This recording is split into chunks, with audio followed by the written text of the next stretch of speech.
Hi everyone, welcome to my YouTube channel. I am Shalu Vajpayee. दोस्तों, आज के इस वीडियो में हम बात करेंगे आपके एरर डिटेक्शन के बारे में। तो जैसा कि आप सभी जानते हैं कि जो आपकी मिरर ऑफ कॉमन एरर जो बुक है, उसमें जो आपके एरर के क्वेश्चंस लास्ट में दे रखे हैं, तो उसको यहाँ पर हम डिस्कस करने की कोशिश करें। और इसके पहले हमने 2-3 वीडियोज़ अपलोड कर दिए हैं। उम्मीद है कि वो वीडियोज़ आपने देखे होंगे और पसंद भी किए होंगे। तो वहाँ पर देखिए, उस बुक में आपके जितने भी आपके एसएससी में क्वेश्चंस आए, बैंक में क्वेश्चंस आए और यूपीएससी में क्वेश्चंस आए, तो उसको यहाँ पर हम डिस्कस करने की कोशिश कर रहे हैं। और यहाँ पर मैं ये भी बताऊंगी आपको इसमें कौन सा आपको ग्रामर का रूल लग रहा है, जिससे कि आपका जो पूरा कॉन्सेप्ट है वो यहाँ पर क्लियर हो जाए। राइट। तो यहाँ पर जो हमारा आज का पहला सवाल है वो क्या कह रहा है? After Ravi read the magazines and news paper and watch the TV program he decided to go out and meet some old friends नोरेड। तो यहाँ पर दोस्तों देखिए, आपको देखने से लग रहा है ये आपके टेंस का क्वेश्चन है। ठीक है। तो यहाँ पर जो इसका पार्ट बी है, ठीक है, वहां पर क्या हो जाएगा? हैड प्लस रीड होगा। अब देखिए, एक बात आपको जरूर ध्यान रखनी कि जो भी आपकी घटना है, दो घटना, जो दो इंसिडेंट होते हैं, वो अगर पास्ट में घटित हुए हैं, ठीक है, तो जो पहला वाला जो घटना होगी तो वो हमेशा किस में लिखी जाएगी? वो आपकी पास्ट परफेक्ट में लिखी जाएगी। और जो दूसरी घटना होगी, ठीक है, जो दूसरी घटना होगी वो किस में लिखी जाएगी? आपकी सिंपल पास्ट में उसका यूज होगा। तो ये आपको सिंपल सी बात है और इस पर बहुत सारे क्वेश्चंस आते, तो ये आपको ज़रूर ध्यान रखना है। तो यहाँ पर जैसा कि बता रहे कि आफ्टर रवि, ठीक है, had reads the magazine and newspaper and watch TV program, तो वो पहले क्या करेंगे? मैगजीन्स को देखेंगे, ठीक है, न्यूज़पेपर पढ़ेंगे और टीवी प्रोग्राम देखेंगे। उसके बाद वो अपने जो दोस्त हैं उनसे मिलने के लिए जाएंगे। तो यहाँ पे ये काम जो है वो पहले हो रहा है, उसके बाद ये काम हो रहा है ना। तो ये वाला जो काम है वो किस में आएगा? आपके पास्ट परफेक्ट में आएगा। और जो सेकेंड वाला काम है वो किस में होगा? सिंपल, मतलब कि सिंपल पास्ट में होगा।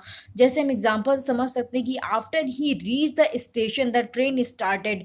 तो यहाँ पर ये क्या हुआ? ये जो घटना है वो आपकी पहले घटित हुई है। तो जो घटना आपकी पहले घटित होगी तो उसके लिए हम क्या यूज करेंगे? आपके पास्ट परफेक्ट को यूज करेंगे। और जो घटना आपकी बाद में घटित होगी तो उसके लिए हम क्या यूज करेंगे? सिंपल पास्ट को यूज करेंगे। तो आई होप कि आपको ये रूल समझ में आ गया होगा। नेक्स्ट हम बात करते हैं। अब यहाँ पर देखिए, नेक्स्ट सवाल हमारा ये है, I know he is having a lot of books on how to improve English no error. तो यहाँ पर देखिए, जो हमारा पार्ट बी है, ठीक है, यहाँ पर देखिए इज हैविंग नहीं होगा, बल्कि इसकी जगह पे हैज़ का यूज होगा। अब यहाँ पर क्यों ऐसा होगा? तो यहाँ पे देखिए, इसका एक बहुत ही इंपॉर्टेंट रूल है, तो वो आपको ध्यान रखना है। कभी भी देखिए, जैसे आपका कोई भी अगर इस तरह की क्वेश्चन आता है, ओनरशिप की अगर बात हो रही होती, ठीक है, पोजिशन की बात हो रही होती, तो उसमें हम क्या करते हैं? उसको कॉन्टिन्यूअस फॉर्म नहीं करते, ठीक है, उसको कॉन्टिन्यूअस टेंस में नहीं लिखते हैं, या फिर उसका आईएनजी फॉर्म नहीं लिखते हैं। राइट। तो यहाँ पे जैसे आपकी वर्ब कौन कौन सी हो गई? ठीक है, परसेप्शन की जब भी बात होगी, जैसे आपकी टेस्ट हो गया, सी हो गया, स्मेल, इन सभी की अगर जब भी बात होगी तो आप उसके लिए क्या करोगे? इसका आईएनजी फॉर्म नहीं लिखोगे। जब देखिए आपकी थिंकिंग प्रोसेस की बात होगी, ठीक है, तो उसके लिए भी आप क्या करो? जैसे यहाँ पे जो हमारी वर्ड्स होती है वो कौन कौन सी? Think, no, mean, mind, remember, suppose. तो ये सब हमारे थिंकिंग प्रोसेस में आ गए। पोजिशन में क्या होगा? Own, have, belong, compromise, possess, ठीक है, कंटेन, कंजिस्ट। तो ये सब किस में आएंगे? ये जो वर्ब है आपकी पोजिशन में आएंगी। और जो हमारी फीलिंग्स होती हैं, स्टेट ऑफ माइंड होता है, ठीक है, believe, like, dislike, love, anger, ये सब हमारे किस में आते हैं? इन सभी का देखिए हम लोग कॉन्टिन्यूअस टेंस नहीं करेंगे, यानी कि आईएनजी फॉर्म में इसको नहीं बनाएंगे। तो ये आपको सिंपल सा रूल ध्यान रखना है। और जैसे जनरल में जब बात करेंगे, लुक, सीम, पियर, अफेक्ट, तो इन सब के लिए हम इसका आईएनजी फॉर्म नहीं लिखेंगे। अब जैसे यहाँ पे एग्जांपल समझने की कोशिश करते हैं। जैसे यहाँ पे लिखा है he is owing a car, तो ये हमारा गलत हो जाएगा। ओइंग नहीं होगा, यहाँ पे देखिए ओन्स होगा। हम इसका देखिए ओन का हम कभी भी आईएनजी फॉर्म नहीं लिखेंगे। तो यहाँ पे इसका करेक्ट क्या हो जाए? ही ओन्स अ कार। इस पे बहुत सारे क्वेश्चंस आते हैं, तो ये आपको ध्यान रखना। नेक्स्ट हमारा देखिए एग्जांपल क्या लिखा? I am seeing a man standing there. तो आई एम सीइंग नहीं होगा, ठीक है, यहाँ पे क्या होगा? आई सी अ मैन स्टैंडिंग देयर। तो ये हमारा जो सेंटेंस है वो करेक्ट हो जाएगा। अभी एक नोट डाल के ध्यान रखेगा इस बात को कि देखिए हैव का मतलब होता है अधिकार होना। तो इसमें इसमें आप हैविंग नहीं करोगे, लेकिन आप जब खाना खाने की बात कर रहे होगे, इंजॉय करने की बात कर रहे होगे, तो यहाँ पे जो हैविंग होगा वो करेक्ट हो जाएगा। जैसे यहाँ पे लिखा है कि I am having a piece of cake, तो यहाँ पे खाने की बात हो रही है ना, तो यहाँ पे हैविंग तब यहाँ पर करेक्ट हो जाएगा। और यहाँ पे देखिए, जब इसका मतलब होगा किसी चीज़ पे आपका अधिकार है, ठीक है, आपका ओन कर रहे हो, आई एम हैविंग अ कार, यहाँ पे देखिए इसमें तब आपका हैविंग नहीं होगा, तब यहाँ पर क्या हो जाएगा, आई हैव अ कार, क्या हो जाएगा, I have a car. I hope कि आपको एग्जाम्पल क्लियर हो रहे होंगे। नेक्स्ट हम यहाँ पे देखिए बात करते हैं। अब यहाँ पे एक और यहाँ पे एक्सेप्शन है। यहाँ पे देखिए जब भी हमारा देखिए थिंक की बात हो रही है, रिमेंबर, फील, लुक, जब फीलिंग्स उसमें अटैच हो जाएंगी तब वहाँ पर आईएनजी यूज हो सकता है। जैसे यहाँ पे देखिए लिखा है I am thinking of you, तो यहाँ पर किसी पर्सन की जो फीलिंग है उससे अटैच, मतलब कि आप किसी कि पर्सन के बारे में सोच रहे हो, तो वहाँ पर तब हमारी फीलिंग्स जब अटैच हो जाएंगी तब हम वहाँ पे आईएनजी को यूज़ कर सकते हैं। जैसे यहाँ पे लिखा है I am thinking you are right, तो यहाँ पे तब ये गलत हो जाएगा, यहाँ पे तब ये होगा I think you are right, right. तो ये आपको सिंपल से रूल ध्यान रखने हैं। उसके बाद देखिए जब प्रीपोजिशन की बात हो रही होगी तब वहाँ पे जो हमारी वर्ब होगी वो हमारे आईएनजी में यूज़ हो सकती है। जैसे यहाँ पे फॉर एग्जाम्पल लिखा हुआ है we must keep away from smoking, तो यहाँ पे देखिए ये हमारा क्या है, प्रीपोजिशन है, और यहाँ पे देखिए हमारे स्मोकिंग क्या है, वर्ब की फर्स्ट फॉर्म प्लस आईएनजी, तब हम इसको यूज़ कर सकते हैं। तो ये आपको कुछ इसमें रूल्स को ध्यान रखना था इस आपके सिंपल से आपके एरर के क्वेश्चंस में, ठीक है। नेक्स्ट हम यहाँ पे देखिए बात करते हैं, the theory of relativity is so complicated as we can not describe it in a few sentence. तो यहाँ पर देखिए जो आपकी थ्योरी ऑफ रिलेटिविटी है बहुत ही कॉम्प्लिकेटेड है, जिसको हम लोग कुछ सेंटेंस में डिस्क्राइब नहीं कर सकते। तो यहाँ पे इसमें क्या लिखा है, एज लिखा है, ठीक है।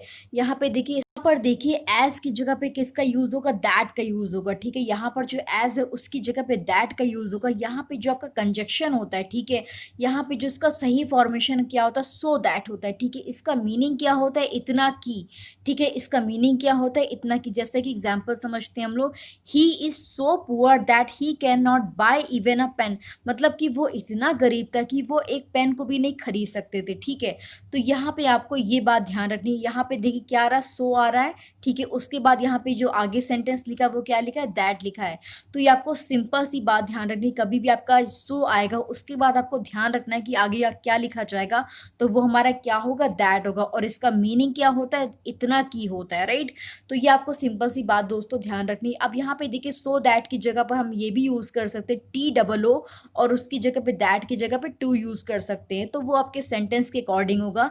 जहां पर आपका टी डबल ओ आएगा तो उसके आगे क्या यूज करोगे, टू को यूज करोगे। जैसे एग्जांपल यहाँ पे दे रखा है, he is too tired to walk, तो यहाँ पे टू लिखा है टी डबल ओ वाला, और यहाँ पे इसके आगे फिर क्या है, टू लिखा है। तो ये आपको सेंटेंस फॉर्मेशन ध्यान रखने हैं।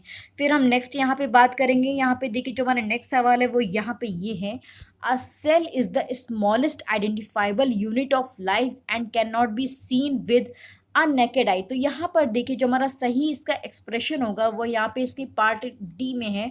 यहाँ पे देखिए ए की जगह पे हम किसका यूज करेंगे, द का यूज करेंगे। इसका जो सही एक्सप्रेशन है वो ये है, विद द नेकेड आई, ठीक है। तो यहाँ पे इस बात का आपको छोटी सी बात है ध्यान रखना है। नेक्स्ट हम देखते हैं, if a student needs advises about career he or she should consult the career officer, no error. तो यहाँ पर दोस्तों देखिए जो इसका पार्ट ए है, ठीक है, यहाँ पे देखिए क्या लिखा, एडवाइजेस लिखा, और इसका मतलब यहाँ पे ये होता है कि जो भी आपकी इंफॉर्मेशन है वो किससे संबंधित है, आपकी बिजनेस से संबंधित है, ठीक है। तो यहाँ पे देखिए हम लोग जब करियर की बात कर रहे हैं तो वहाँ पे बिजनेस नहीं आ रहा है ना, ठीक है। यहाँ पे जब स्टूडेंट की बात हो रही तो यहाँ पे बिजनेस नहीं आ रहा है, तो यहाँ पे एडवाइसेस की जगह पे सिंपल क्या लिखेंगे हम लोग, एडवाइस लिखेंगे, क्योंकि इसका मतलब होता है सलाह, और सलाह हमारी क्या होती है, अनकाउंटेबल होती है, इसको हम लोग गिन नहीं सकते हैं ना। कोई भी पर्सन आकर के आपको अनगिनत सलाह दे सकता है, तो यहाँ पे इसको आपको ध्यान रखना है। तो ये आपको सिंपल सी बात, जब भी देखिए कभी भी इस तरह का सेंटेंस आएगा, स्टूडेंट की बात हो रही, ठीक है, करियर्स की बात हो रही है, और वहाँ पे एडवाइजेस लिखा है, तो वहाँ पे एडवाइजेस नहीं करोगे, डबल मतलब जो यहाँ पे एस लगा हो वो उसको यूज़ नहीं करोगे। सिंपल आप क्या करोगे, सिर्फ एडवाइस को लिखोगे, ठीक है। आई होप कि आपको ये रूल क्लियर हो गया होगा, ठीक है। तो मैंने आज जो भी आपको क्वेश्चंस डिस्कस करे हैं, तो प्लीज़ आप उसको ज़रूर देख लीजिएगा एक बार से, ठीक है। जो भी आपको इसमें प्रॉब्लम लगती है, जो भी आपको चीज़ें समझ में नहीं आती, तो प्लीज़ अपने आप कमेंट सेक्शन में मुझे बताइएगा कि आपको ये कैसा लग रहा है वीडियो। मैं उसको वहाँ पे ज़रूर आपकी प्रॉब्लम को सॉल्व करने की कोशिश करूँगी। अपना फीडबैक मुझे ज़रूर दीजिएगा, अच्छा बुरा जैसा भी होता है अपना फीडबैक ज़रूर दीजिएगा। मैं उस पे और इम्प्रूव करके आपको बहुत बेहतर तरीके से चीज़ें प्रेज़ेंट करने की कोशिश करूँगी दोस्तों। प्लीज़ अभी तक आपने चैनल को सब्सक्राइब नहीं किया तो प्लीज़ प्लीज़ प्लीज़ ज़रूर से कर लीजिए, काफ़ी मेहनत लगती है वीडियोज़ बनाने में, तो प्लीज़ इतना सपोर्ट ज़रूर करिएगा दोस्तों। Thank you so much, keep learning.